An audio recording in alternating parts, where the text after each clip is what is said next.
Kamusta pong muli mga kababayan? Si Kamanong po, nagbabalik naman po muli para po magkomento po sa inyo dito po sa Tambayan mga kababayan.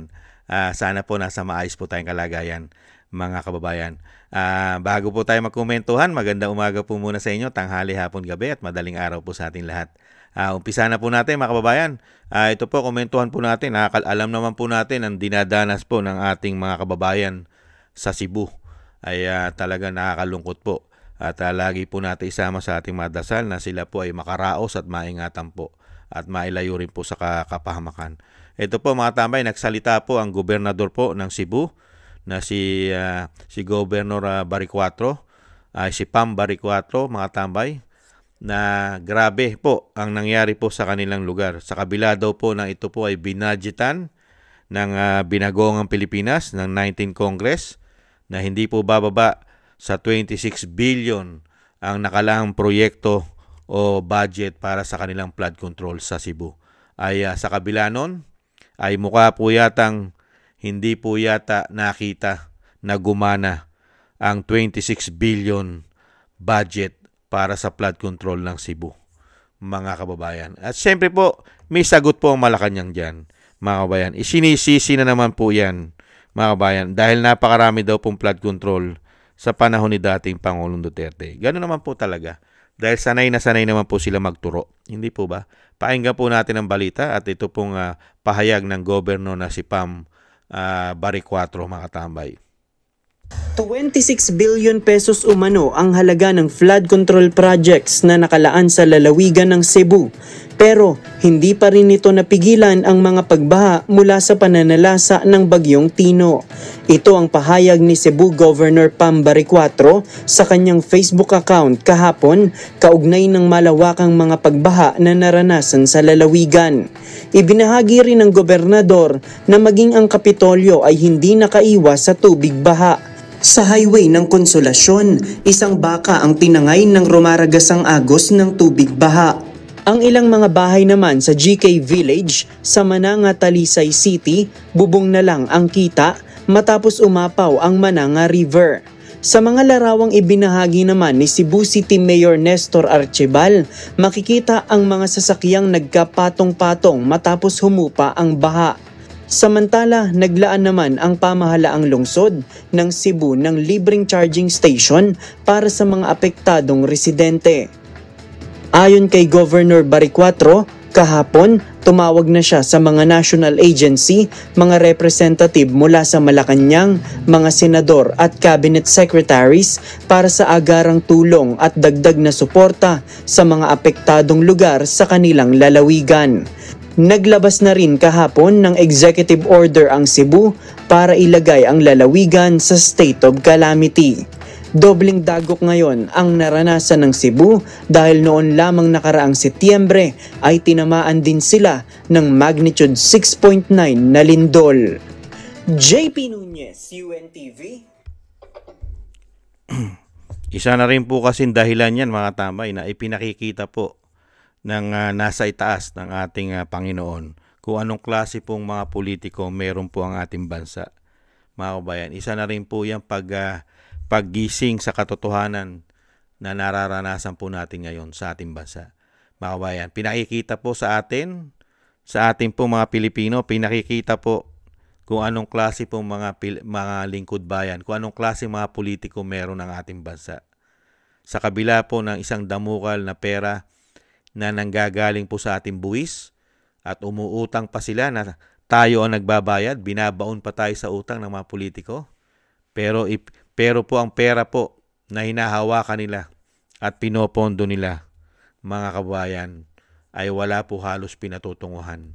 Ang mga proyekto na sinasabi nila, nakapakipakinabang at ang buwis ay gagamitin nila para sa tama at para sa magandang paglilingkod.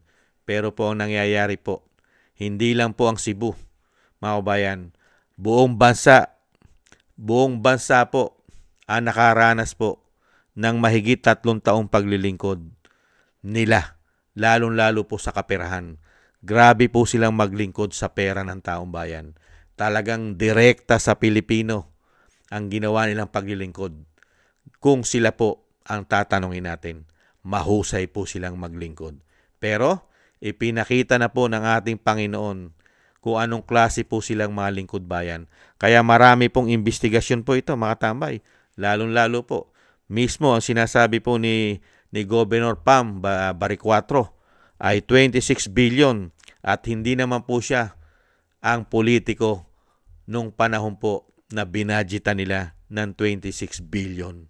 Hindi po ba? Dahil kailan lang po siya naupong gobernador. Sino po ang napakaraming investigasyon na naman? Mga kababayan, isang damukal na mga politiko po ang nasa hot seat po dyan. Siyempre, ang 19 Congress.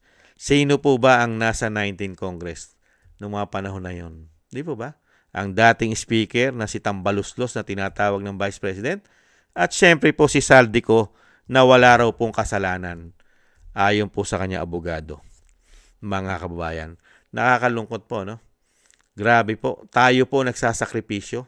Sa kabila po na sa atin ang gagaling ang pera na dapat ay sa atin din at tayo rin ang makinabang sa ating mga buwis. Pero hindi po ganun ang nangyayari sa ating bansa. Kaya ang nakakaranas po ng ginagawa po nila kademonyohan at kawalangian at pagnanakaw tayo. Kaya lang ang mahirap po dito, paano mo mapapanagot ang mga hayop na ito? Mahirap panagutin po ang mga hayop na ito. Lalong-lalo po kung sangkot din ang nasa itaas umano. Paano mo mapapanagot ang mga politiko na yan? Kung sila po ay nagsasabwatan magmula sa itaas, hindi kaya?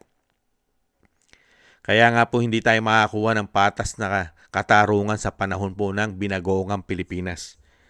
Malabo po sa sabaw ng pusit. Ang mangyayari lang po sa atin ay puro pagtitiis at napakahirap pong panagutin sa panahon po ng binagoong Pilipinas ang mga demonyong politiko po sa ating bansa na nagkamal po ng isang damukal na salapi galing po sa ating mga pinagpaguran at pinagpawisan. Hindi po ba? 26 billion po.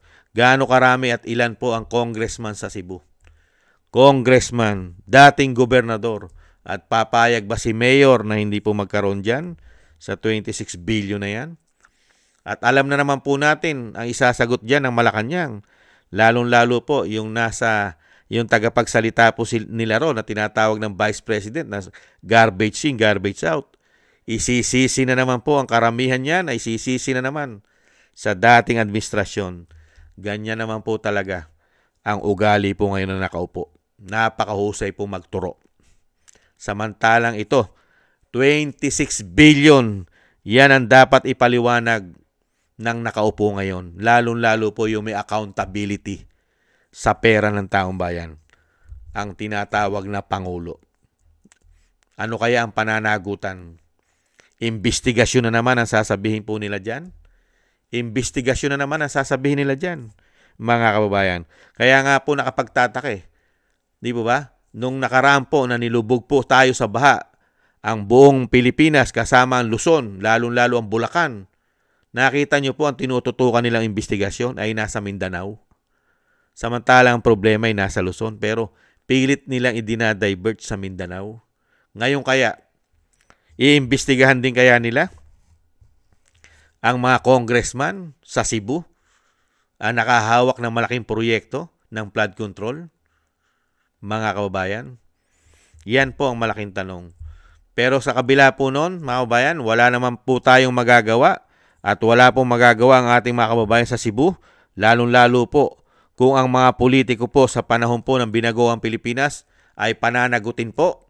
Malabo pa po sa sabaw ng pusit yan, mga kababayan. Kasi po pagka ang mga politiko po ang naiipit po sa pagnanakaw at korupsyon, kailangan po dumaan sila sa due process. Kailangan po maglabas tayo ng ebidensya. Yan po ang bukang bibig po ng palasyo. Ebidensya. Puro po ebidensya. Hindi pa ba malaking ebidensya ang baha? Bubong na lang ang natitira sa mga kababayan natin sa Cebu at nagkakamatay? Hindi po ba? Hindi po sapat na ebidensya yan sa palasyo. Lalong-lalo po sa tagapagsalita nila. Kailangan maglabas ka ng ebidensya na sila ay nagnakaw. Ganyan po katindi dyan, mga kababayan. Kaya po wala tayong katarungan makukuha dyan. Kahit po yan ay 26 billion, bali wala po sa kanila yan. Ganyan po sila magmahal at maglingkod sa taong bayan. Itong mga demonyong ito, umano, mga kababayan. Kaya po nakapanlulumo lang po. Nakapanglulumo lang po ang nangyayari sa ating bansa nung sila na po ang nanungkulan. Nung pumasok na po ang binagoong Pilipinas, wala po tayong nakita at nalasap na paglilingkod na taos sa puso nila. Na sila ay totoo at tunay na lingkod bayan. Never nating naramdaman na ganun po sila maglingkod. Katulad po ng dating Pangulong Duterte, nararamdaman mo na siya talaga ay naglilingkod sa mamamayang Pilipino at sa bansang Pilipinas. Hindi po ba? Ngayon po ba? Excuse me po. Nararamdaman po ba natin kung kanino sila naglilingkod? Di po ba puro pang sariling interes? Komento ko po. Puro pang sariling interes ang inuuna nila lahat. Dahil dinala po tayo sa sobrang pamumulitika. Mag-aapat na taong pamumulitika araw-araw. At 4 na taong puro korupsyon ang pinag-uusapan sa ating bansa. Lubog na lubog sa tubig ang ating bansa. Lubog na lubog sa lahat. Sa korupsyon. Hindi po ba? Bagsak na ekonomiya. Bagsak na piso. Di ba? Napakahirap ng pamumuhay. Napakataas ng mga bilihin. Yan po ang dinadanas natin. Samantalang ang pera na kinukuha nila sa atin para sinasabing babudgetin nila para sa magandang kinabukasan ng mga Pilipino. At kahit papaano hindi tayo mahirapan sa mga gastusin natin, puro pangako. Hindi po ba? Murang kuryente, murang bilihin, murang tubig, murang telepono. Sa bandang huli, mamumura mo na sila. Mga hindot kayo. Ganun na lang ang mangyayari. Sa dami ng napakagagandang pangako na gagawin nila, pagka sila'y nakaupo na, ang magagawa na lang ni Juan de la Cruz ay mamura na lang sila. Hindi po ba? Dahil katulad nito, hindi mo ba sila mamumura? Katulad ng mga kababayan natin sa Cebu, na dinanas din natin sa buong bansa, na dinanas din po ng Cebu ngayon, na lubog sa baha. Napakarami na pong pinagdadaanan ng Cebu. Dahil alam naman po natin na talagang hindi lang po baha at napakalakas din po ng lindol na hindi pa rin po sila nakaka-recover. Hindi po ba? Kaya nga po ang dasal natin sa ating mga kababayan sa Cebu ay talagang nagkakaisa po tayo sa ating mga panalangin na makaraos at makaligtas po ang ating mga kababayan sa Cebu. Sa kabila ng mga politiko ay mga kailanman itong mga politiko na ito na mga magnanakaw sa ating bansa ay kailanman ay hindi sila mamumblema kahit po masira at mawasak ang kanilang bahay sa dami ng kanilang ninakaw ay napakadali po nila itong itayong muli, mga kababayan. Itong mga hayop na ito na walang pagmamahal sa ating bansa at walang pagmamahal sa kapwa-tao, mga makasarili. Yan po ang naranasan natin sa gobyerno natin ngayon, umano, ang mga makasarili, mga kabayan, puro pang sariling interes.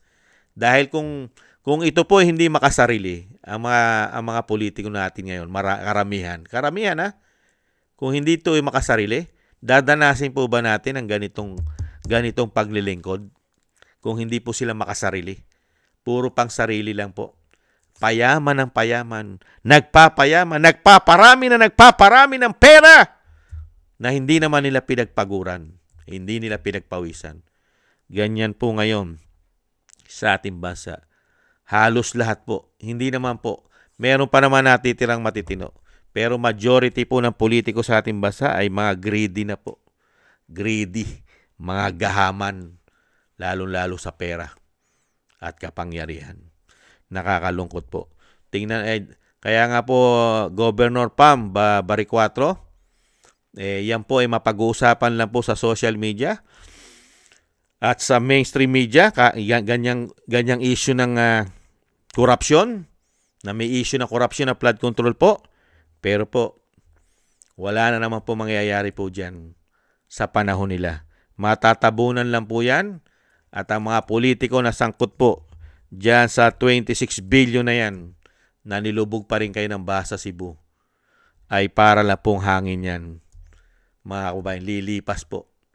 Yung hangin ngayon, mga kababayan, ay hindi nakikita Ganon din po, lilipas din po yan. Hindi na rin po makikita ng Pilipino yan 26 billion na yan. Parang hangin lang po yan. Hindi mo makita. Dahil wala naman pong aamin ng mga politiko na sila ay nagnakaw at kumita riyan at nangumisyon at mga ghost project. Ganyan po ang sakit sa ating bansa. Pagka ang leader ay korap, lahat po ay gagawin. Lahat ng kasinungalingan ay gagawin po pagka ang leader ay korap. Hindi po ba? Lahat gagawin ng kasinungalingan para po ang kanilang ginawang kademonyohan at kawalangian ay maitama. Ganyan po sa panahon natin ngayon. Yung tama, binabaluktot. Yung mali, itinutuwid. Ganyan po sa ating bansa. Kaya po ang kawawa, tayo pong mahihirap. Kawawa po tayo pagka ganito ang sistema ng paglilingkod na tinatawag na lingkod bayan. Dadanasin po talaga natin. Hindi lang po ngayon. Hanggat sila po nakaupo, hindi po tayo makakita ng magandang serbisyo nila. Umano, mga kababayan, unti-unti po tayong papatay nito. Lalo-lalo sa mga proyekto nila. Mga kababayan, yan ang papatay sa ating mga Pilipino, yung mga proyekto nila. Hindi po ba? Nakakalungkot. Yan po mga kababayan. At syempre po, nahandyan naman po, pagtulong-tulungan po, nahandyan naman po lahat. Mayroon pa pong mga puso at kaluluwa na ating mga kababayan. Lalo-lalo po, hindi naman po lahat ng mga politiko sa ating bansa ay magnanakaw. At tuloy-tuloy naman po, meron naman po mga tulong na nahandyan po, lalo-lalo po ang City of Mindanao, City of Davao, at ang Office of the Vice President ay lagi po nahandang tumulong at nagpahatid na rin po ng tulong at parating na rin po ang Davao City. At sana po ay mga kababayan, sana po lahat po ng mga LGUs na may kakayahan pong tumulong sa Cebu at may kakayahan po ang mga LGUs natin, mga mayor, governor sa buong Pilipinas ay magpahatid po kayo ng tulong sa Cebu. Kahit po paano, pagsamasamahin po at malaking tulong po yan sa Cebu. Mga LGUs, governor, hindi lang po ang national. Kasi po, ang national po natin, mga kabayan, ay ubos na po yata ang pondo ng 2025. Hindi kaya? Kaya hirap na hirap po sila gumawa ng tulong. Kaya tayo na rin po ang gumawa ng paraan na malaking tulong po ang maibigay po natin sa Cebu. Pagsamasamahin na lang po sana ang tulong ng lahat ng LGUs sa buong bansa. Mga kababayan, magmula sa gobernador hanggang sa mayor. Hindi po ba? Malaking tulong po yon dahil napakarami po nating marami po tayong mga LGUs sa buong bansa. Magbigay na lang po ng tigi 1 milyon yan. Sa dami, napakarami po niyan. Ang City of Manila ay nagpahatid na rin po nagsabi na rin po ng tulong na ipadadala po sa Cebu, ang City of Manila. Sana po magkasunod-sunod po para po kahit papaano ay malaking tulong po ito sa mga kababayan natin sa Cebu. At sana rin po ang mga magnanakaw na politiko ay bawasan naman po nila ang mga ninakaw nila. Kung sila ay Pilipino at kung sila ay may konsyensya pa, bawasan naman nila ang mga ninakaw nila. Lalo-lalo po yung mga nagnakaw ng 19 Congress. Bawasan nyo naman ang mga ninakaw nyo, mga demonyo kayo. Mga demonyo kayo, umano. Bawasan nyo naman yan, tulong nyo sa Cebu. Kayo naman na nagpasasar yan. Hindi po ba mga kabayan? Yan po mga kabayan, isama po natin sa ating mga dasal na ang lahat po ng pinagdadanasan po natin sa buong bansa at ngayon po sa Cebu ay sana po ay makaraos po tayo sa pang-araw-araw. At siyempre po manalangin po tayo mga kababayan. At thank you po sa nakagusto po ng ating Tambayang Makabayan sa YouTube at TikTok. At sa ating mga subscribers, sa mga nagbibigay po ng tulong, sa mga nagko-comment, like, share, and subscribe. Maraming salamat po sa inyo mga kababayan. At siyempre po yung dasal po natin sa ating bansa na sana po makaraos po tayo.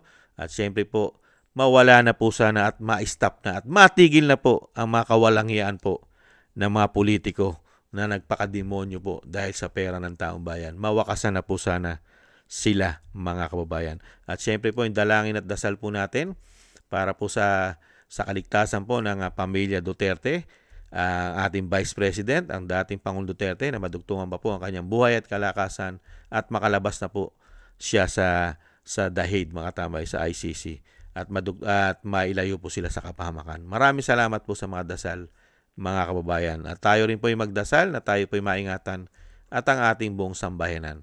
At ipagdasal din po natin ang mga naapektuhan po ng pagbaha sa buong Bisaya, halos buong Bisaya po, mga tambay. Malaking parte po ng Bisaya ay sana po ay mailigtas po kayo at makaraos po pang araw-araw. Maraming salamat po. Paalam. Bye-bye.